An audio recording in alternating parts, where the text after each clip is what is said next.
Buffalo. My name is Samantha Aldrich, and my colleague Dan Theobald and I will be your hosts for this session. And before we get started, we just wanted to let you know that all of our sessions are being recorded and will be available online through the New York Upstate Chapter's website. Links will be provided as these videos become available and are posted. CM credits for the session are also being offered and will be posted in the chat box. But for those that are wondering now, the CM credit number is 920-7926. And that's 920-7926. All attendees for the session are automatically muted, but if you have any questions, please submit them in the Q&A box. And we will address these questions at the end of the session after the students are completed with their presentation. So today's session is being presented by students who are involved in a graduate practicum taught by Dr. Samina Raja at the University at Buffalo School of Architecture and Planning. The students work tirelessly to complete a community food assessment for Karakulam, a local government in Kerala, India. They will highlight the strengths of the food system and present recommendations that, if enacted, will create a more sustainable and equitable food system. I will now turn the presentation over to Danielle Anderson to introduce the team and begin their presentation.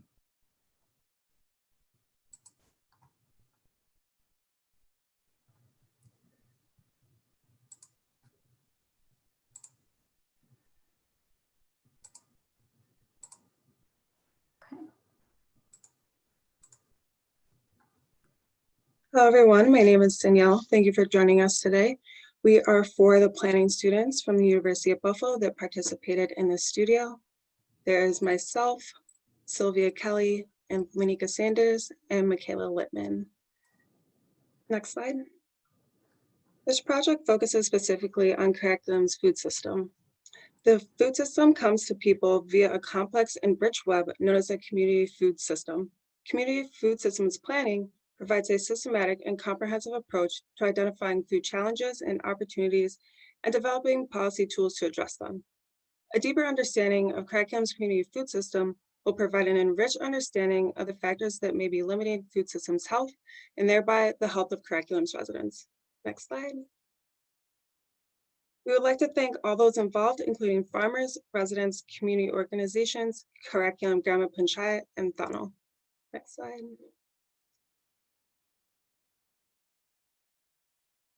An additional thanks to our many collaborators from the College of Engineering Trivandrum, Community for Global Health Organization, the Food Systems Planning and Healthy Communities Lab, and the Food and Agricultural Organization.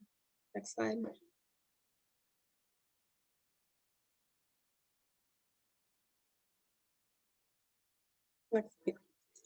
This project was a great opportunity for collaboration between UB and CET students. This picture shows students and faculty from the College of Engineering Trivandrum and University of Buffalo as we celebrate the ending of our fieldwork. Now I'll hand it over to Lanika, who will provide an overview of the project process and context. Thanks, Danielle. Several planning goals and objectives guided this project. The first being to conduct a community food system assessment of Karakulam Panchayat, a local government in South India.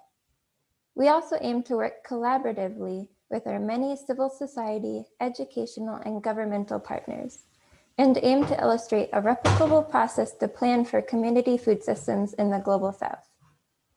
As Danielle mentioned, food systems are responsible for important community outcomes, including nutrition, jobs, public health, and more. The diagram on this slide demonstrates how, next slide. The diagram on this slide demonstrates how food systems are composed of a complex set of interlinked activities that enable the production, aggregation, processing, wholesale, and retail of food, and the acquisition, preparation, as well as consumption of food by people, and management of the resultant agricultural and food waste.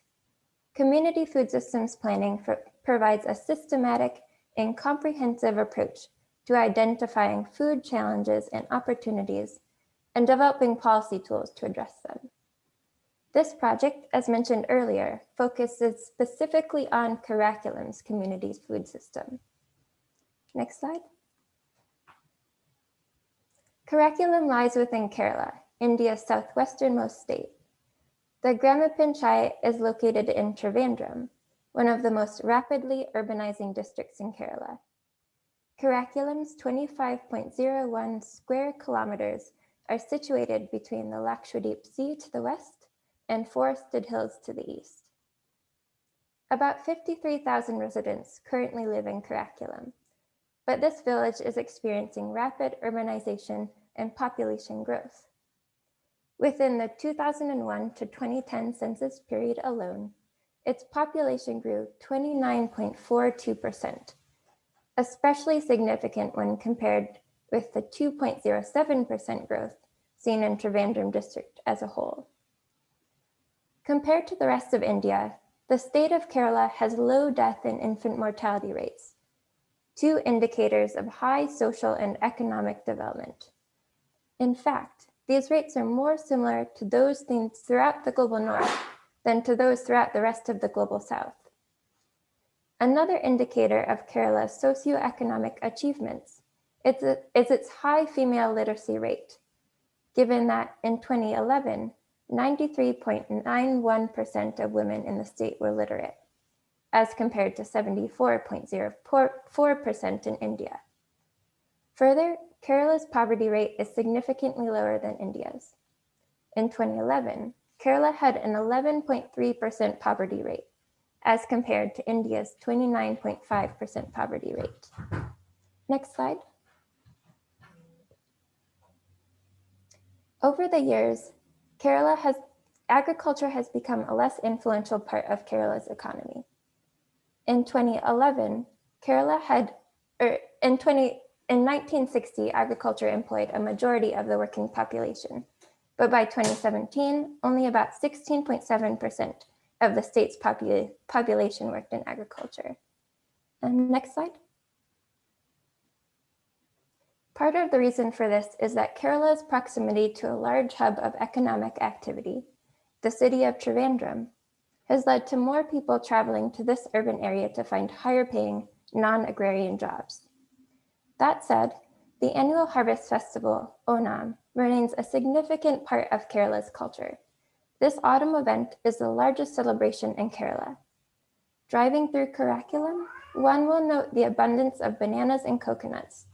Also notable are paddy fields, although, as you will learn about, their presence is diminishing due to pressures from industrialization. Next slide.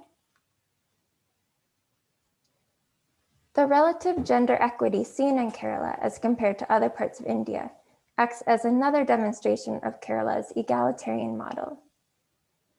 One program that contributes to this equity is the Government of Kerala's State Poverty Eradication Mission, frequently referred to as Kadam Shri. Using a three-tiered community network of self-help groups, this program works to uplift women via financial and political empowerment. Looking specifically at Karakulam, the government is led by a female president and has close to gender parity. This speaks to the overall uniquely egalitarian nature of Karakulam and Kerala in the Indian context. Karakulam is generally hot and humid, and is unique in that it receives rain from both the southwest monsoon and the northeast monsoon. Karakulam is governed by Karakulam Grama Panchayat, which represents the local self-government tier of India's three-tier governance system.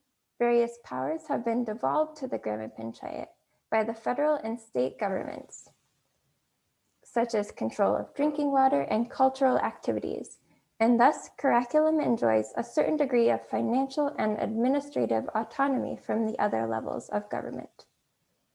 Funds are also devolved to the local level by the government of Kerala. Notably, about 40% of the Grama Panchayat's budget must be allocated to productive sectors of the economy, which include food production. In particular, Karakulam has allocated more than 10% of its budget to food and agriculture. The Grama Panchayat has taken a strong stance against the rapid urbanization that has been depleting its natural water and soil resources in recent years, referring to such depletion as, quote, unscientific and irreparable, end quote, in its 2017 to 2022 development plan. Now I'll hand it over to Sylvia, who will begin discussing household consumption. Thank you, Lanika. In this section, I will be discussing what households purchased, ate, and grew within Karakulam. We surveyed 197 households in total to learn about household experiences with food, as well as the factors that influence their choices around food. Next slide. And next slide. Household food security impacts mental and physical well-being. Household food insecurity was measured using the Household Food Insecurity Access Scale, which is a questionnaire designed to explore a family's ability to physically and economically access sufficient food to meet their dietary needs. Questions regarding household food security are a sensitive topic, as many households may feel shame around not having enough to eat. And it's likely that these numbers do not reflect the full scope of food insecurity in the panchayat. Approximately a quarter of households reported experiencing food insecurity. The most common concern shared by households was lacking the resources to eat preferred foods and concerns over having to eat smaller or fewer meals during a day because of a lack of food or resources. Extreme forms of food insecurity, such as going to sleep hungry or not eating for an entire day or night, were uncommon among residents of the panchayat. And the average family score on the Household Food Insecurity Access Scale was 1.76 out of 27.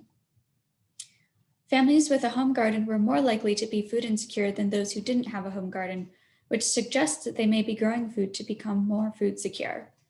And while people are not necessarily going hungry in the panchayat, there is a lack of diverse foods being eaten, and the quality of food that is available to households is uncertain.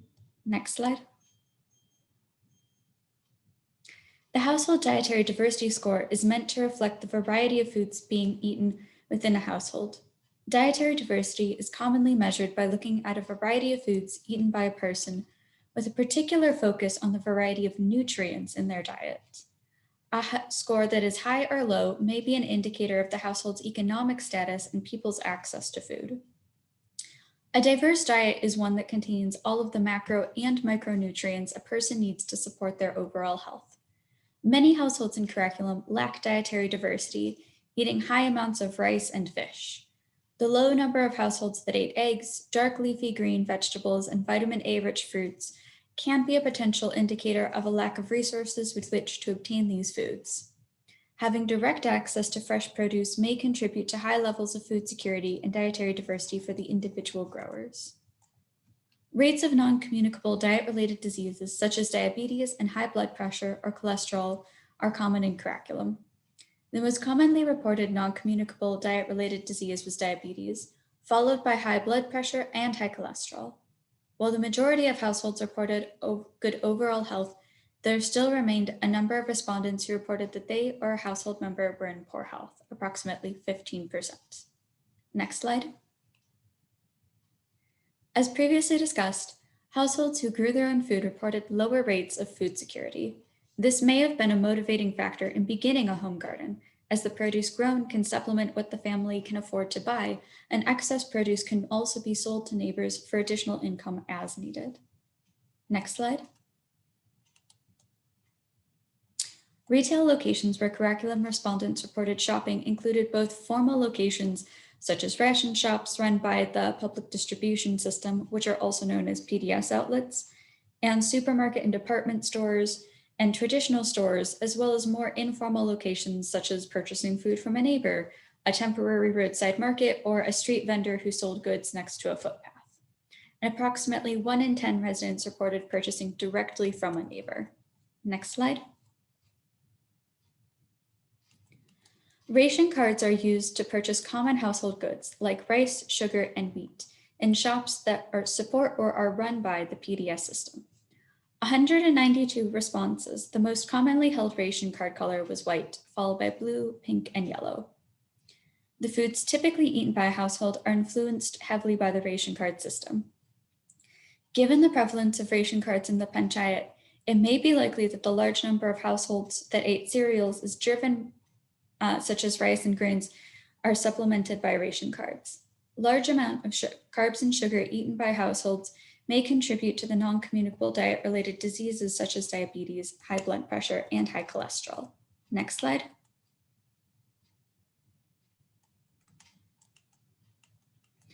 Now I'll pass it off to Michaela regarding food production in Karakulam. Thank you, Sylvia. My colleagues Sylvia and Danielle spoke about people's experiences in Karakulam. A key experience that I will lift up is about people producing food. In this section, we will discuss the rich experiences both of homesteading families and commercial growers, two groups which are key to a functioning food system in Karakulam. Next slide. Next slide. Thank you. Agricultural production of food is a key piece in any food system. Food production includes activities that lead to generation of raw materials leading to production of food for human consumption. Kerala used to be an exporter of food, especially spices. However, recent trends towards globalized food systems have led to a reduction of diversity among species grown, eradication of paddy land, and transition of farmland to development. While agriculture in Kerala continues to decline, within Kerala, Trivandrum has the highest amount of agricultural holdings, totaling over 3 million acres. 99% of all agricultural holdings in Trivandrum are marginal in size, signaling that most of these holdings consist of smallholder farmers. Within Trivandrum, Karakulam maintains a strong tradition of homesteading. We'll hear about some of these experiences across the next slides. In addition to homesteaders, there are also commercial agriculture in Karakulam, though they make up a small percentage of the population. In terms of commercial agriculture, there are 190 cultivators within Karakulam who supervise or direct decisions over land and farms. You can see one of these cultivators in the slide. Next slide. Another one of our cultivators is here on the right. This family cultivates organic bananas in order to increase the availability of nutritious food for youth. Next slide. Thank you. As we heard earlier in this presentation, as part of this plan, 197 households were surveyed. Now I'll talk about trends in homesteading. Of these 197 households, 143, or 72.59%, grew food, such as bananas. Most homesteaders grew food on land that they owned, signaling that land tenure is not an issue for most homesteaders in Karakulam. After harvesting for their families, most growers found that they had a surplus of produce. 55.15% of all growers, or 75 households, sold their surplus, connecting food production to other nodes of the supply chain discussed later in this presentation. One reason for selling produce was a lack of storage. 88.49% of homesteads, or 123 households, immediately sold or used their harvest, and very few homesteaders noted access to storage units. Next slide. Speaking about the types of foods grown on surveyed homesteads, there was a wide variety of crops grown, with 78 different kinds of food present. Bananas were the food most commonly grown. Bananas were present in 71% of households. Yams, spinach, coconut, tapioca, jackfruit, black pepper, eggs, mango, and chili were also commonly grown. You can see that these words are larger in the word cloud on the right, signaling that they were grown more often. Spinach is the only dark leafy green commonly grown, showing that production of traditional greens is declining in the region. While there was a wide array of crop diversity across homesteads, within each homestead, an average of only 7 crops were grown. Next slide. In addition to surveying homesteaders, we also interviewed 4 commercial farmers who produce milk, bananas, coconut, and a variety of vegetables. Findings on this slide come from both homesteaders and commercial farms. To grow food, homesteaders and farmers used a variety of methods. Some growers placed a high value on using only organic inputs, while others used organic and conventional or solely conventional methods to increase their yield. Growers produced their own agricultural inputs, such as compost and saved seeds, purchased agricultural inputs, such as seeds before the Onam festival, and fertilizers such as 18 by 18, and receive donated materials such as seedlings from Krishi Bhavan. In terms of irrigation, growers used a variety of irrigation methods, including household wells, public wells, streams, ponds, public canals, household taps, public taps, corporate taps, and household wastewater.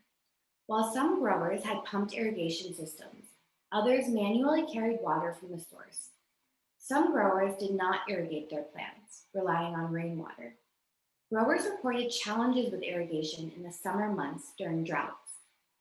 Growers also commented that well water can be contaminated, which also posed a hardship in some cases. While engaging in agriculture, some homesteaders and farmers placed importance on using traditional methods. For example, the farmer shown in the picture, Madhavan Kuti, shared with us that he is very proud to still manually milk his cows in the traditional way. Some growers who placed a high importance on using traditional and organic methods reported a distrust with using new agricultural technology on their lands. Next slide. There are a wide array of grower support schemes present at the state and Grama Panchayat levels. Examples of state-level programs include the establishment of farmer groups, which are collective agricultural clusters with about 30 members from 5 wards in Karakulam. Joint liability groups spearheaded by Kudumbashri are also another example of state-level support schemes. Joint liability groups support growers in receiving finances and agricultural inputs for their land. Other organizations, such as Krishi Bhavan, also provide agricultural resources such as seedlings to growers. The state also supports growers in selling their produce through organizing wholesale purchasing at a set price through Horticor. To complement state-level schemes, at the Grama Panchayat level, there are a series of schemes in place to bolster growers. For example, the Grama Panchayat provides a subsidy for growers who would like to start paddy or banana cultivation. The Grama Panchayat also provides resources such as honeybee kits and coconut tree saplings to growers.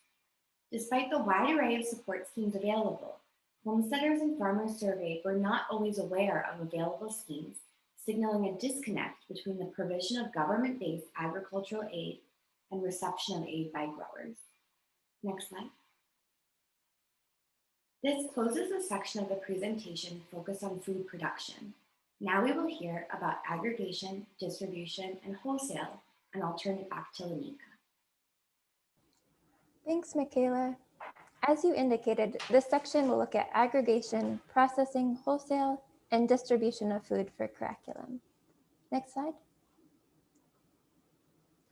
These are some of the main processes by which food travels from the producers that Michaela talked about to the retailers and then ultimately to consumers.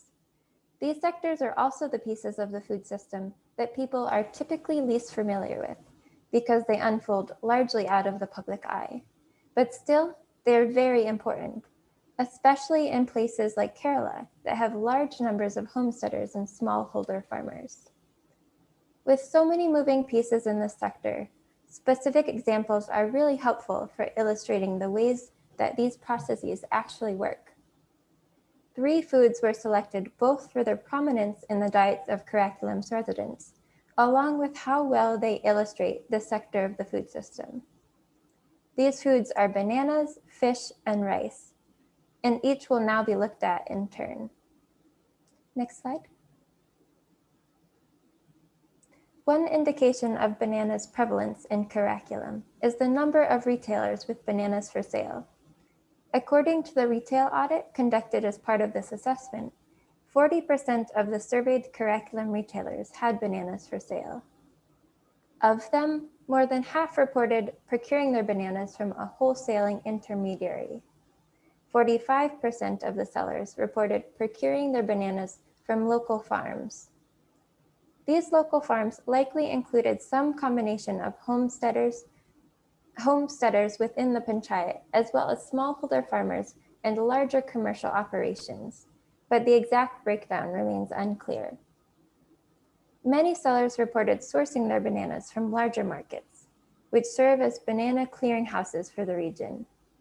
Some larger markets purchase their bananas green and then smoke them to ripeness in batches in order to control the amount of ripe bananas on hand at any given time, and thus to limit waste.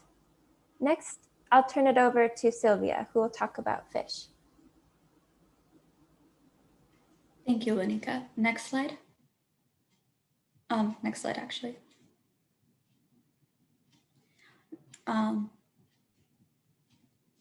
So as Lanika said, the next food we examined was fish. The centrality of fish in residents' diets cannot be overstated. 155 of the 197 households surveyed reported having consumed fish within the last day. This fresh fish is primarily purchased from street vendors. Just 4 of the 30 traditional stores surveyed in Karakulam carried fish for sale. Fish is also produced at wholesale markets. Often it travels not from the local harbors, but by the truckload from adjacent states. Some fish is carried from local harbors by bus to the local market, but the majority of fish being caught daily at local harbors is purchased for consumption in very close proximity to the harbors themselves and is not brought into the city for broader distribution. Next slide. The last food looked at in detail in this section is rice, which is important as a dietary staple, of course, but is also representative of the way food is distributed via India's public distribution system. Likely due to the ubiquity of the ration card and the PDS income-based pricing, only 9 of the 30 traditional stores surveyed in the retail audit had rice for sale. It's simply not worthwhile for the majority of retailers to attempt to compete with the PDS system for rice sales.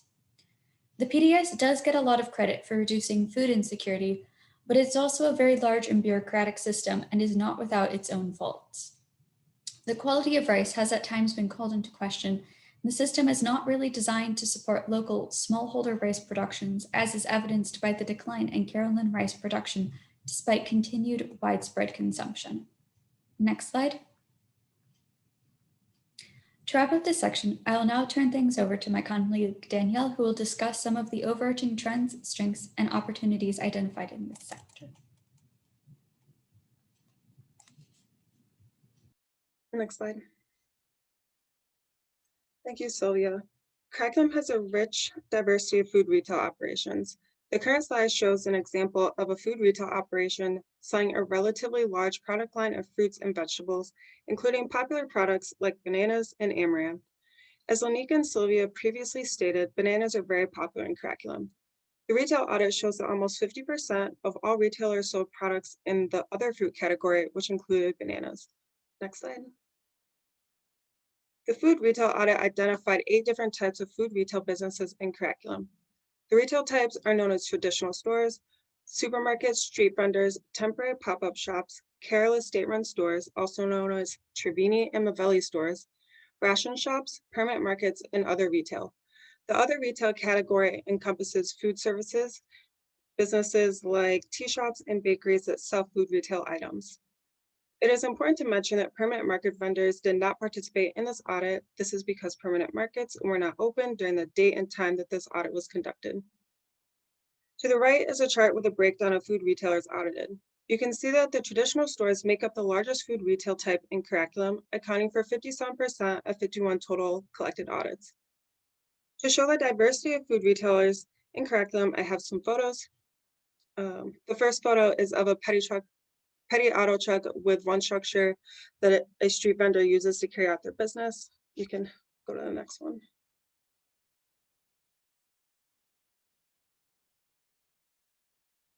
And the second photo is of a street vendor who uses a cart as a structure to conduct his business. Next slide. And next slide again. So where are food retailers located? The truth is that food retailers are distributed all across Karakulam Grama Panchayat. The audit was conducted in several wards in Karakulam. The map to the right of the screen shows that many retailers can be found on 2 major roads in Karakulam. Next slide. Now let's talk about the individuals who run food retail businesses. Men are the majority of owners of food retail businesses in Karakulam, but women are also represented, owning about 39% of retail operations audited. These men and women are of an aging population. The average food vendor is 52 years old. The oldest vendors recorded are street vendors and temporary pop-up shop owners. Food retailers are also very literate, with the data showing that the average food retailer vendor finished up to 10th grade. A heartening finding was that Karakulam vendors are of the Karakulam community. Over 80% of vendors audited reported living 2 kilometers or less away from their businesses. The photo on the right is a great example of community commitment and support of Karakulam's food retail businesses. This photo was taken at the Karakulam Sunday Market, which is held weekly. Next slide. We know where food retailers are located and who they are. We will now talk about how they operated. As stated before, Karakulam's food retailers and their businesses are of the community. The average food retail business in Karakulam has been open for about 15 years. They are open for long hours, averaging about 11 hours each day that the shop is open. This shows that Karakulam food retailers are staples in the community, providing availability and consistency to meet the needs of the community. Although businesses cater to the needs of the consumer community, they do not offer large employment opportunities. This is because many food businesses are family operated and only employ about 2 individuals, which in many times includes the owner and their family member, such as a spouse or child.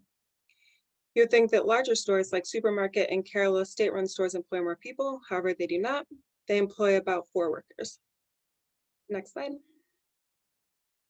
Like other operating businesses, food retail businesses in Karakulam partake in marketing schemes to attract consumers and increase revenue. For clarity, a business is considered to be practicing branding if they had a sign displaying the business name that is visible to customers. Businesses were considered to be marketing products if items were placed in strategic locations near the register, hung at eye level, or at an entryway of an establishment. 47% of all retailers marketed fish products, which is good. On the other hand, packaged goods are the most commonly marketed items, where over half of all the stores audited marketed these items. This can be due to a variety of reasons, including price, convenience, or popularity of these items. I will now hand it over to Michaela to review our synthesis. Next slide. Thanks, Danielle. So I'd like to take this moment to emphasize some of the key innovations and opportunities across each sector of Karakulam's food system. The impacted sectors of the food system are indicated with the icons at the end of each bullet. So let's start with community innovations. Think of these as the strengths within the food system or the foundations to build from. The first is that ration cards and home gardens are prevalent within Karakulam. This contributes to the current levels of food security among residents. The second is that currently there are networks of sophisticated relationships between growers, aggregators, and retailers. Both the formal and informal lines of communication between agents help to move food along the supply chain. Third, the reliance on traditional production methods often leads to regenerative agricultural practices among homesteaders. Fourth, community members report a growing understanding of the linkages between both food consumption and public health. This influences the demand for organic produce. Fifth, the ubiquity of homesteading among Karakulam residents supports both food production and household food security. Sixth, there is variety in crops grown and the methods utilized to cultivate or harvest crops. 7, the diversity and geographically widespread sources of both food production and retail allow for the increased availability of fresh food. 8, existing retail offers an array of different food products, allowing consumers to have a choice in their daily meals. 9, there is longevity within food retail. The community values these establishments, and many of the vendors surveyed reported being in operation for over 10 years. 10, agriculture is strongly supported within Karakulam Panchayat, the local government. Lastly, the presence of a decentralized government can mobilize resources for both farmers and residents. Next slide. Now we'll move on to community opportunities. Here are some identified areas of improvement or development across the food system. As planners, we often call these spaces for recommendations. These include 1, an emphasis on dietary diversity, 2, coordination in the distribution of homestead produced food. 3, systems for distribution at a local level. 4, diverse food retail as an economic link. 5, the disaggregated and decentralized nature of the food supply chain. 6, awareness of agriculture supports. 7, government schemes. 8, intermediary roles within the food system. 9, localized agricultural production and food sourcing. 10, cold storage and warehousing through the food supply chain. 11, food insecurity, which was reported within 27% of households. 12, discrepancies or bottlenecks in government policies. 13, marketing of healthy food. 14, youth involvement in the food system, particularly within food production, aggregation, and retail. Thank you. Next slide. So this concludes the formal part of our presentation. As we're a group of planners here, to speak a little bit more to the methods of data collection that we were able to use to gather these findings, we relied heavily on the support of the local College of Engineering Trivandrum. The students at the College of Engineering Trivandrum helped us immensely in data collection. They came with us to the Karakulam Panchayat, were able to serve as translators, translate some of the cultural practices which we were seeing, and also help us collect interviews and retail audits. The faculty of the College of Engineering Trivandrum were also an immense asset in this studio. They were able to translate all of our tools into the local language so that we were able to speak to more individuals within their homes, even individuals that didn't speak English or that were more comfortable speaking their local language rather than English. And they also provided us with increased cultural competency training throughout our time in India. We also want to thank Tunnel, a local organization with which our professor, Dr. Samina Raja, has had a long-standing community partnership. They were immense supporters of this work and co-creators of the knowledge produced here. They helped us design the research tools as well as contextualize the information with which we were finding, and they were immensely helpful as well in helping us with our GIS analysis. We wouldn't have been able to develop all the maps that you've seen today without their analytical support. So that concludes our formal presentation here. Now we'll take questions from you all. We have a little bit more time for questions. So feel free to drop any and all questions in the chat. We're happy to answer any questions regarding how we collected data during the studio in India, the process of utilizing community partnerships, as well as questions on the content of any of the data or analysis that you've seen today. And I also want to extend an immense thank you to Sam and Dan for hosting this conference session. We greatly appreciate our inclusion in this conference. So thank you all. I will monitor the chat as any questions come in. Feel free to drop any and all in there. So I'll give you all a moment to do that. But in the meantime, I'm wondering if any of our panelists would like to speak to, since we are a group of planners here, would like to speak to the conduction of a global studio and maybe the need for enhanced local partnerships and reliance on local community knowledge. I might turn that question over to Sylvia, if that's okay. Hi, Michaela. So thank you so much for that question. I think that reliance on local community knowledge is really about acknowledging the expertise and showing respect for the lived experiences and the knowledge of a community partner. If we want to have community partnerships, especially between Global North and Global South entities, I think it's really important that those be equal partnerships where both parties' knowledge and experience is brought to the table and the technical expertise of planners is paired with the lived and on the ground experience of communities.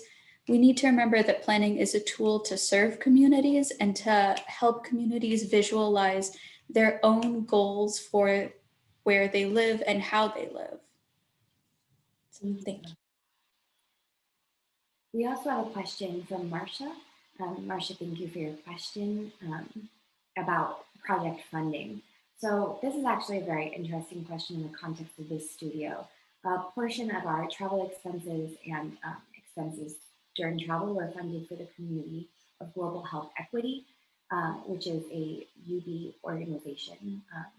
And a portion of the funds were also funded by the Food Lab at UB. A separate portion of the funds were allocated from a FAO grant, which was allocated to the Food Lab. So the FAO grant preceded the studio and took place in a variety of communities throughout the Global South. I'm happy to send a link to some of the literature that came out of that work. So one of the communities that was included in the sampling of the FAO project was Karakulam in India. And as a portion of the grant, there was funding allocated within that for community capacity building. Sorry, lost my words for a second. So as part of that community capacity building, we were able to allocate some of those funds to this studio as we helped train some of the local College of Engineering Trivandrum students in data collection methods as well as food system analysis. So that was a breakdown of kind of the complicated funding streams which were able to make this project happen. So thanks for that question. I'll follow up with that question too. How is your group selected? Are you guys all food in like this food system specialization, or did you apply for this or something before you came to UB? It's a great question. I'll let Danielle take that one. So Dr. Raja and the school sent out a notification about the studio opportunity, and various students, graduate level students, applied to be a part of the studio and went through an application process. And I know a few students had to interview for it. There was about 7 of us that were selected, all from different specializations. I'm a mixture of economic development and food system and community health. A couple other people that are not here are also economic development or urban design. And then I think Michaela, Lanika, and Sylvia are all food systems. Yeah, and just to build on that answer a little bit more, I know that we were selected to participate in the studio out of a variety of factors, some of them being academic, but some of them being our capacity and willingness to engage with local partners, and also our flexibility with international travel. I know that international studios, like any studio, but I think that this is exponentially greater within an international studio, the need for flexibility among students and the ability to be comfortable within an environment where you don't always know for sure what's going to happen or what the outcome of your day is going to look like, but being able to roll with the flow and be flexible with your data collection methods, adjusting as needed by the community. Very cool. You guys got another question in the chat box too. Yeah, thank you, Benjamin, for this question. The question is, what surprised you most about the ways in which households acquire food in Kerala? This is a great question. I want to note also that Kerala is very unique within the country of India in terms of both their health factors as well as their emphasis on equity. So I know that Lanika has studied this a little bit more in depth after our studio, so I might turn this question over to her. Lanika, what surprised you? Thank you, Michaela. I was most surprised by the way that homesteading was so ubiquitous in Karakulam, whereas here we wouldn't think of growing food as a major source of a weekly diet. There, it was very much a thing to obtain a great deal of your produce, of your fruits and vegetables from your own land. So this is another thing that we looked into, the way in which the utility of land and the ownership of land contributed to the way that people obtain their food, and how land can be transferred between people who have access to land and who don't have access to land, to increase utility of land in terms of food production. Great answer, Lenita. Thank you. I'd Danielle, also like to build off on that, that it was a little bit surprising at how much sharing there was between neighbors. I didn't expect as much produce and fruits and vegetables to be shared between neighbors if they had access just by giving or purchasing. thank you. And Sylvia, maybe just to round this out, what surprised you most? Yeah, I really want to echo what Danielle and Lanika said. I think the amount of homesteading that we saw, as well as the like really hyper local distribution of food, was kind of surprising to me. You know, I think of myself as someone who consumes very locally because I like go to the farmer's market and purchase from a farm 50 miles away. But we were seeing people who were growing their own food directly and who were like 1 in 10 residents acquired food from a neighbor as like a major source of food. People were really buying and selling very locally, even on like a neighborhood by neighborhood level, which is something that was really unique and very like interesting and exciting to see. I also want to uplift here the need for community partners and co-production of knowledge again. When we first entered the community in Karakulam, a question that we were asking was, do you farm? Do you grow food for consumption in your household? And I would get told, no, we don't farm, we don't grow our own food. But I would be looking at backyards that were up to a quarter acre of cultivated land with vegetables growing, with fruits growing, with spices growing. And so we really had to go back to our community partners and say, you know, why is it that folks aren't telling us that they grow food when I interpret what I'm seeing as a homestead? And our community partners told us that growing is so common in Karakulam that everybody has food in their backyard. And so the interpretation of the words farmer or the interpretation of the words homesteader really had an economic connotation that they don't necessarily have within the United States context. So we had to really adjust our questions to be not do you grow, but what foods do you grow? What plants do you grow? How do you grow your food? Rather than just asking, do you farm? Yes, no. And so that was another thing that I found surprising. Thank you for that question. That was a great one. Any other questions from our audience?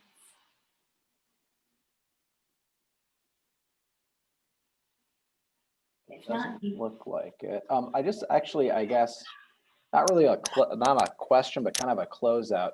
Did you guys say if you're still in school or not, or if you've graduated? Do you want to go around and say, you know, if you're working or if you graduated, maybe plug yourself a little bit before we close out the session? always happy to network. I might turn that over to Danielle first. Yeah, I'm in my final semester of the MEP program. Kind of just looking for jobs, taking it as it goes. Yeah, there's not much going on with me. I know that a couple of the other people that are not on this call are also still in school as well. I will pass it to Sylvia. Hi, yes, thank you. So I'm actually in a dual degree program. I'm in of urban planning and public health. I'm in my final year of the program, completing my master's in public health. So I am still in school. And after graduating, we'll hopefully be able to integrate those experiences into my planning career. Nika, take it away. I am in my third semester of my Master's of Urban Planning program out of 4 semesters total. And I'm not looking for jobs yet, but I do work with Danielle under Dr. Samina Raja in the Food Systems and Healthy Communities Lab in the School of Architecture and Planning. And my name is Michaela Littman. I'm actually a PhD student within UB. So I'm finishing up my coursework in the PhD program, and then we'll move on to dissertation within a food systems focus. So I look at specifically adolescent food sovereignty and food security. within both the United States and the international context. So that's me. And I think that another important thing to note is that after the studio closed, we were able to continue some of the work and some of the studies that we were doing with our community partners through the UB Food Lab under the supervision of Dr. Samina Raja. So while this was a wonderful studio experience, it did not end once the semester ended. Our communication with our community partners in India has continued, and we continue to work with the data and the findings that we've collected, as do our community partners in India. So I think that was something unique about this studio, was that it wasn't just a 4-month process. There was a lot of work that Dr. Raja did setting up this studio for us before we even arrived, having in-depth conversations with our community partners and working very closely with them on the ground to get ready for our arrival. And there's a lot of work that we've all done after the studio closed to make sure that our findings and the results of this studio did not just stay insular within our class, but really became part of the knowledge base that the Karakulam Panchayat and local nonprofits and the College of Engineering Trivandrum were able to use and interpret and carry out in their planning decisions. So that's something that is ongoing work. And the studio consisted of 7 students, so not just us, in addition to all of the students at the College of Engineering Trivandrum and our wonderful co-faculty on the studio. So in addition to Dr. Samina Raja, we were also blessed to have Dr. Eli Mui, who is faculty at Johns Hopkins, participate in the studio and meet us in Trivandrum, as well as Radhika Kumar, who is a local community partner and participated as assisting faculty on the studio. All right. Well, thank you guys so much for taking the time to do this. Great job. Thanks for the attendees who are also joined us today, as well as my co-host, Sam Aldrich. I'd also like to give a special thanks to the University of Buffalo for getting us in touch with this group. And if you missed it earlier, there are CM credit numbers, or CM credits available for this session. The number is 920-7926. We hope you have a good rest of the conference, which ends tomorrow. The last session is a law session, and that will be at 12 p.m. Tomorrow, November 18th. All right. Thank you all. Have a good rest of your day, and thanks again. Thank